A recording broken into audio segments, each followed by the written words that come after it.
Damos la bienvenida aquí en Esferas de Poder al coordinador general del Movimiento Cívico No Partidista Participación Ciudadana, al doctor Eric Hernández Machado. Muchísimas gracias por venir. Como no, gracias por la invitación y qué bueno saludarte de nuevo.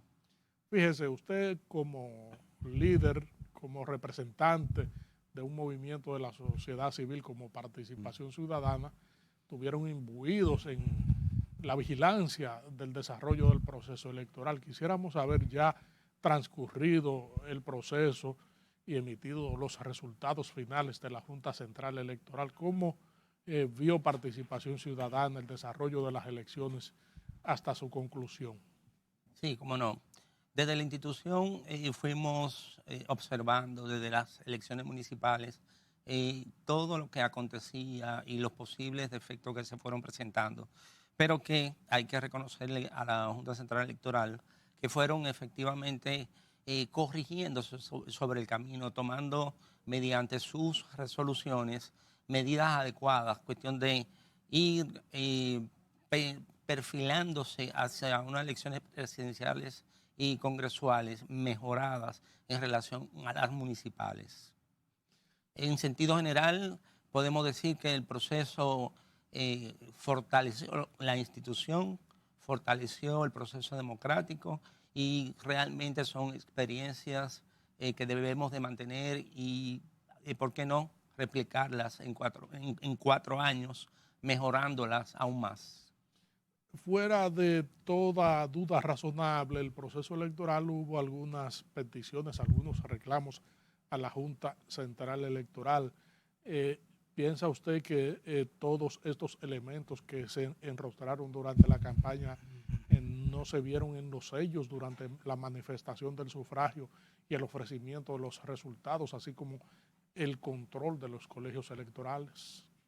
Sí, la Junta en las indicadas resoluciones, como le indicaba, fue enmendando situaciones como una policía electoral que quizás en la municipal parecía un solo cuerpo y realmente un poco, por así decirlo, autónoma. La dividió en 3 policías electorales especializadas y bajo la responsabilidad de una figura nueva que crearon también para estas últimas elecciones relativas al coordinador y que era el responsable de las policías electorales y de los colegios mismos y bajo la dependencia directa del Pleno de la Junta. Es decir, doctor, que el ente administrativo, el árbitro del proceso electoral, el organizador, como es la Junta Central Electoral, realizó una labor impecable en términos del trabajo organizativo y de la emisión de resultados a tiempo de las elecciones.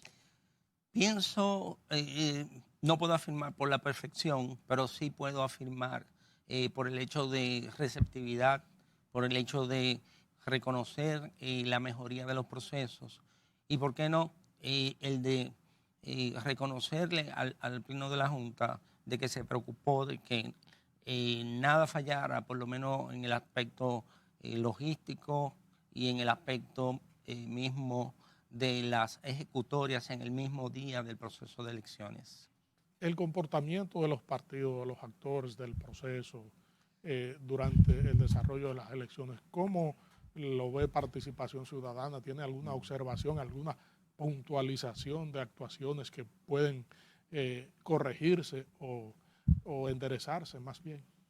Sí, nuestros observadores, que fueron unos 1.600 observadores itinerantes, reportaron en unos 967 colegios electorales donde se detectaron prácticas no deseadas por parte de personas que tenían preferencias políticas, como el proselitismo, como el intento de compra de votos o compra de votos, y la modalidad nueva de que ya no existe la carpa, ahora hay una casa cerca que ayuda o sirve como plan para ejecutorias y logística. Eso hablamos de que se detectó en un 30% de esos 900 reportes que se recibieron, y se le asignaban un porcentaje a cada uno de los partidos en lo que tuvieron participación en esos elementos de proselitismo, de intento de compra de votos y de eventualmente de concentración de sus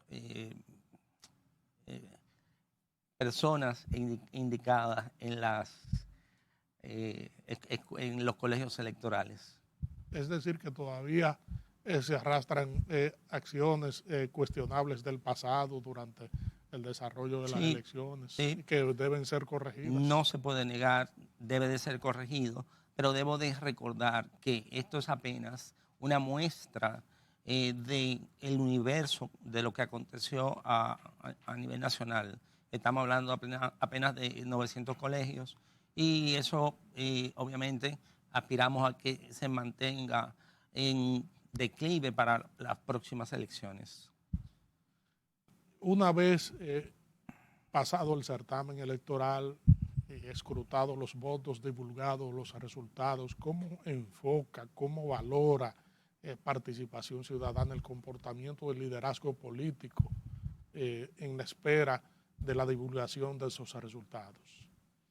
Ante todo, la expectativa creada y la puntualidad de la Junta Central Electoral de dar a conocer el primer boletín, que fue muy acertado hacerlo muy puntual, y sobre todo la aceptación por parte de los principales partidos de ese primer boletín inicial.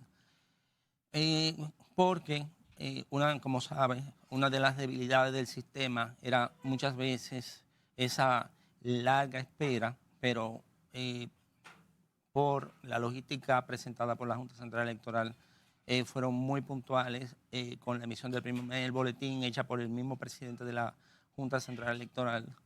E independientemente de que sabemos que ya en las tardes estaban de manera irregular circulando encuestas de resultados, lo cual criticamos desde Participación Ciudadana.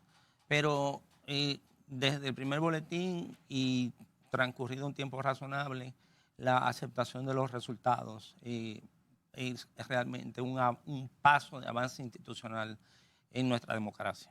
Casi siempre durante el conteo y la presentación de resultados que desfavorecen a un determinado candidato, se retardaba mucho en la reacción de reconocer el ganador de las elecciones. Sin embargo, la misma noche vimos a los candidatos que no resultaron gananciosos en el proceso, felicitando al victorioso, que era en este caso el presidente Luis Abinader. ¿Cómo valora Participación Ciudadana este hecho?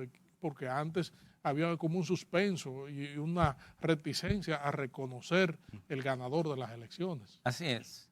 Pero sin embargo, debemos, antes de responderte, ser críticos sobre la situación de que determinados partidos políticos anunciaran que se iban a suceder impugnaciones sobre el resultado de las elecciones. Nuestra posición y la posición lógica es esperar el resultado y el primer boletín y el resultado oficial para después hablar de impugnaciones. Pero antes de terminar el proceso, se habló de impugnaciones, que no es aconsejable. Al igual que tampoco es aconsejable un triunfalismo prematuro. También hay que tener la paciencia para esperar el resultado oficial. Reitero que la posición de los líderes y de los partidos ha demostrado madurez política, ha demostrado que el país estaba esperando, y así aconteció, un proceso de elección en paz, con toda la tranquilidad que merece cualquier sociedad organizada. El hecho de que el presidente reelecto, Luis Abinader, convoque después de los resultados electorales a sus contrincantes en las elecciones a una reunión para tratar temas de la agenda nacional como debe ser, ¿cómo valora esta situación?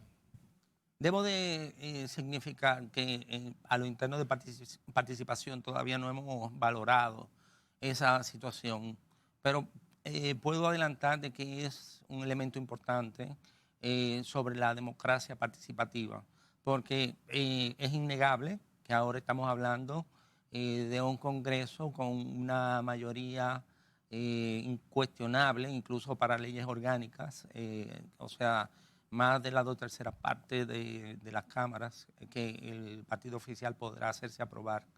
Entonces, este gesto de acercarse a los partidos que tienen representación en el Congreso, pienso que es un gesto democrático, es definir cuáles van a ser las agendas congresuales que deben de afrontarse y, ¿por qué no?, las preocupaciones de las necesidades propias que se han venido desarrollando durante 4 años, de fortalecer el tema de la justicia, de mejorar la independencia y eficiencia del Ministerio Público y también del mismo Poder Judicial, que desde lo interno de participación ciudadana ha sido una preocupación permanente sobre la duración de los procesos, porque muchos de estos procesos que hemos visto que se han iniciado desde el PECTA están, la mayoría, en el límite de la duración máxima del proceso y eso nos preocupa.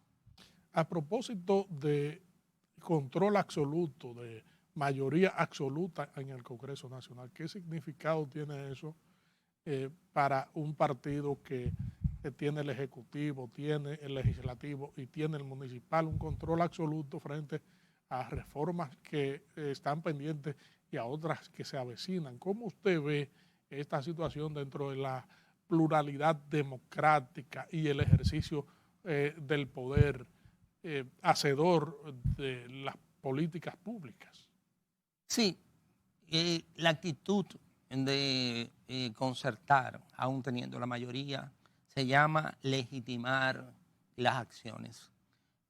Poco podría cualquier gobierno de cualquier país abusar de mayorías dejando a los partidos de oposición sin participación. El hecho de que la oposición participe y sea consciente de los proyectos de ley que se aprueben es una legitimación democrática y un paso de avance a un Estado de Derecho consensuado en relación a todas las fuerzas políticas, porque en definitiva la política no es necesariamente llevar a cabo lo que es a mi sola voluntad, sino que necesito consensuar, aunque estés en minoría, para que sea una expresión y una legitimación misma de todas las fuerzas políticas mayoritarias y minoritarias. Regresamos en breve con esta interesantísima comparecencia con el coordinador general del Movimiento Cívico Participación Ciudadana, el doctor Eric Hernández Machado. Para las elecciones municipales era un método, era una situación un poco improbable, porque eran más de 19.000 candidatos. Ahora tenemos 1.700 candidatos que deben de rendir cuentas.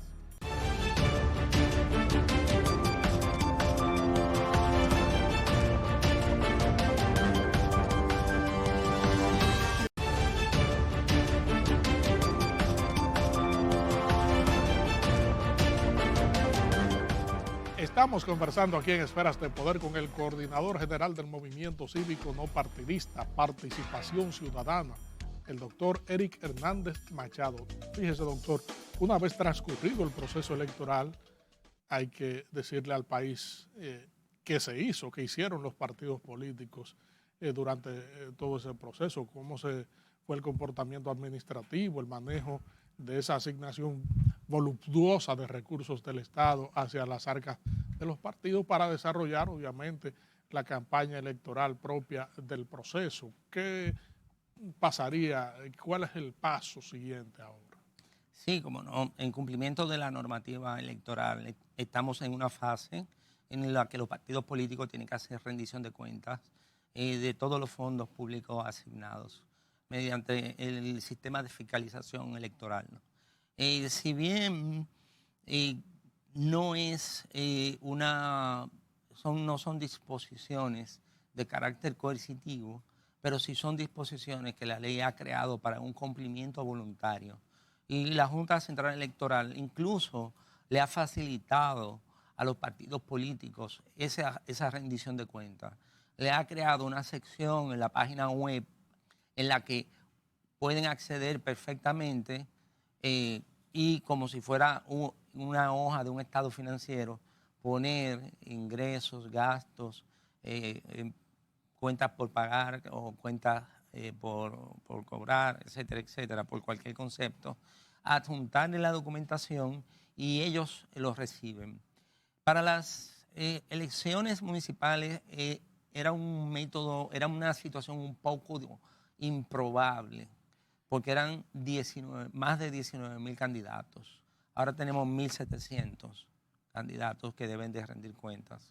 Y ese departamento de fiscalización lo que hace es realmente una revisión aleatoria de todo lo que recibe y lo evalúa desde el punto de vista financiero de que estén presentados de manera adecuada.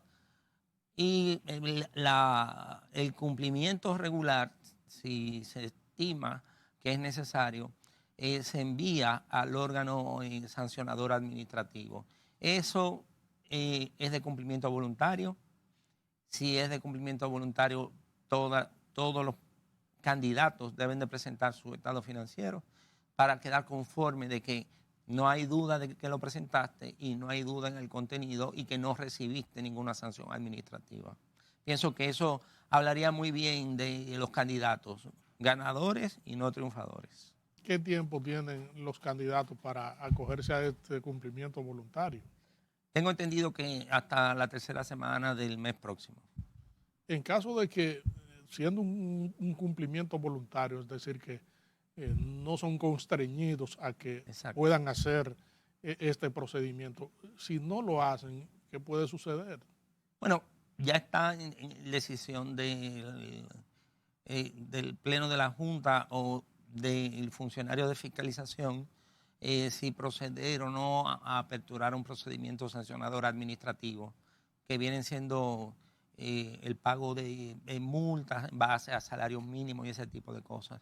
Pero no es el tipo de sanción, sino el que los partidos políticos den cumplimiento cabal a todo el sistema electoral, incluyendo la rendición de cuentas. ¿Cuánto gastaron totalmente los partidos políticos durante el proceso electoral, doctor? O sea, ¿hay un cálculo preliminar que pueda descifrar esa cifra, valga la redundancia? No, no lo tengo realmente, pero sí recordará que uno de nuestros pronunciamientos en protesta en contra de la Junta Central Electoral fue el hecho de que le diera a los partidos lo que le quedaba como presupuesto de fin de año, que se lo adelantó a pedimento del Poder Ejecutivo y que para nuestra sorpresa de la lectura del informe de la OEA da cuenta que sí que tenía conocimiento de esa situación. Fueron unos 5.000 millones de pesos. Muy bien. Sí. Mire, doctor, el presidente Luis Abinader una vez se enteró del triunfo de su candidatura con el porcentaje de que toda la población conoce, habló de afrontar retos importantes en su nuevo mandato constitucional que se inicia el 16 de agosto, entre ellos un proceso de reformas que comprende la reforma constitucional. Ha ratificado el reelecto gobernante de que quiere la independencia del Ministerio Público, quiere poner candado al proceso electoral, pero concomitantemente también se está planteando en el plano legislativo de la eliminación del método del home, es decir, que estaremos imbuidos en un síndrome de reformas. ¿Qué usted cree acerca de estos planteamientos de reforma? Lo primero que debe de pensar el gobierno es realmente en recomponer lo que es el Ministerio Público, de sustraerle en buena fe eh, atribuciones de carácter puramente administrativo y que recargan al Ministerio Público, como es la administración de las cárceles o como es ciertos registros que debe de llevar sobre notarios, que debe de llevar de no antecedentes penales.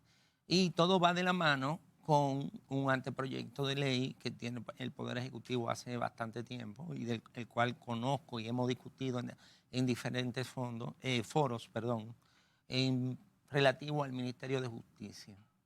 Y pasar todas esas funciones administrativas que tiene la Procuraduría a ese Ministerio de Justicia. Ahora bien, y debemos de estar vigilantes en un aspecto, el hecho de quitar esas atribuciones administrativas a la Procuraduría General de la República no se puede traducir en una debilidad económica del Ministerio Público. Hay que fortalecerlo, apoyarlo en la investigación y formulación criminal, pero también mantenerle o aportarle más fondos para el desarrollo y sostenibilidad de una política de prevención a la criminalidad. Quiere decir esto, doctor, que no se le puede reducir el presupuesto a la Procuraduría y eventualmente transferírselo al Ministerio de Justicia, aduciendo que ya no tiene esa carga administrativa. Esperemos que no se trate de esa, que no tenga esa consecuencia principalmente, pero es algo que debe de prever para que el Ministerio Público pueda decirse que se trata de un Ministerio Público independiente, porque independiente no es solamente es un asunto de pensamiento, es un asunto de un poder accionar con recursos propios para suplir todas las necesidades internas y de la sociedad. La reforma constitucional para poner candado, tal y como lo ha ratificado el presidente de la República, aparte de la creación del Ministerio de Justicia para quitarle esas funciones a la Procuraduría de administrar cárceles, etcétera. ¿Qué elemento debe afrontar para realmente cerrar bien ese candado? Él cuando ha hablado de candado ha hablado del tema de reelección, me parece. Correcto, él dice que no se vuelve a reelegir. A reelegir. Sí. Y yo pienso, sin entrar en especulación, es tratar de asimilar el sistema norteamericano de 2 periodos consecutivos y que sin que haya discusión, que esa parte de la Constitución, integrarla a la parte de la parte rígida de la Constitución que no puede ser modificada nunca más. Pienso que la voluntad de que sean 2 periodos consecutivos y sin discutir si se puede o no se puede, es realmente, sería una conquista para la democracia dominicana. ¿Por qué? Porque conlleva alternabilidad, conlleva para los que están administrando saber que tienen un tiempo limitado para hacer las cosas buenas que hay que hacer. Y, ¿por qué no? Un criterio de eficiencia para el tiempo limitado que también se tiene. Existe una espinita en el zapato desde que Pedro Santana estableció el 210 de la Constitución de la República, en donde en las 39 reformas han primado siempre el asunto del ejercicio del poder. ¿Piensa entonces que en una próxima reforma constitucional, cerrándose esa parte, podría terminar ese antagonismo político de manosear la Constitución para adaptarla al ejercicio del poder? Sí, pienso que sí, pienso que sí. Y en la parte que dice la Constitución que no podrá ser objeto de modificación de esta Constitución la forma de gobierno republicano, democrático, representativo, y que le pongan en esa parte sobre el periodo presidencial, no hay ningún tipo de cuestionamiento de que vamos a avanzar en el tema constitucional y en el tema del Estado a otro tipo de modelo que nos va a permitir una democracia más participativa y más alternativa respecto de los poderes políticos. Aparte de la constitucional, tenemos grandes retos con reformas pendientes, otras que quedaron atrás. Sí, imagínense la revisión de la ley la necesaria revisión de la ley sobre la Dirección Nacional de Investigaciones, aunque veo que en el Constitucional ya todos los temas quedaron en fallos reservados. Se entiende que esa debe de ser la solución más rápida para esa novedosa legislación que causó tantas discusiones durante este año y parte del año pasado. Y el Código Penal, que tiene bastante tiempo por salir, que es un tema bastante complicado en relación a nuevas tipologías, y no solamente las tipologías, sino otros temas tan sensibles que atañen a la sociedad misma. En la discusión postelectoral se ha planteado también la eliminación del método de Hong y también la reducción de la matrícula legislativa. Por ejemplo, vi al presidente de la Cámara de Diputados, al igual que al senador Félix Bautista, hablando de que se hacía necesario, por ejemplo, en el caso del presidente del Senado, de la Cámara de Diputados, reducir la matrícula, y el senador Félix Bautista eliminar el método de Hong, en el sentido de que hubo candidatos que sacaron una alta votación y por ese método no van a poder ascender a las curulas que aspiraban. ¿Qué usted cree sobre esto? Pienso que son planteamientos que están dados en medio del furor del término del proceso electoral, que hay que sopesarlo bien. ¿Por qué? Porque eliminación de método Home, que permite una representación efectiva de partidos minoritarios, hay que sopesarlo. Estuve viendo, ejemplo, el modelo en Colombia, porque el método Home lo que hace es que hace una sumatoria del partido político, mientras que en Colombia es de la delegación completa, de la votación que haya logrado el partido político en la delegación completa. Esa es la única modificación en Colombia. Y así hay muchísimos métodos más que pueden analizarse, pero por el hecho de que estemos inmersos en esta fase final, no podemos de golpe y porrazo decir que hay cosas que hay que quitar y hay cosas que hay que poner. Todo debe de ser con la mesura y con la madurez que incluso esos políticos tienen. ¿Por qué? Porque en definitiva la mejoría del sistema muchas veces no es quitar, es analizar y colocarlo conforme a la realidad dominicana. Lamentamos que el tiempo haya terminado, un diálogo tan fructífero y orientador como este, y sobre todo con un representante importante de la sociedad civil como usted, en este caso Participación Ciudadana. Esferas de Poder siempre será un canal abierto. Gracias.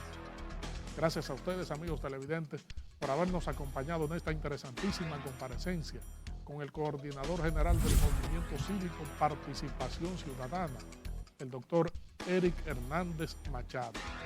Proseguimos con nuestro contenido.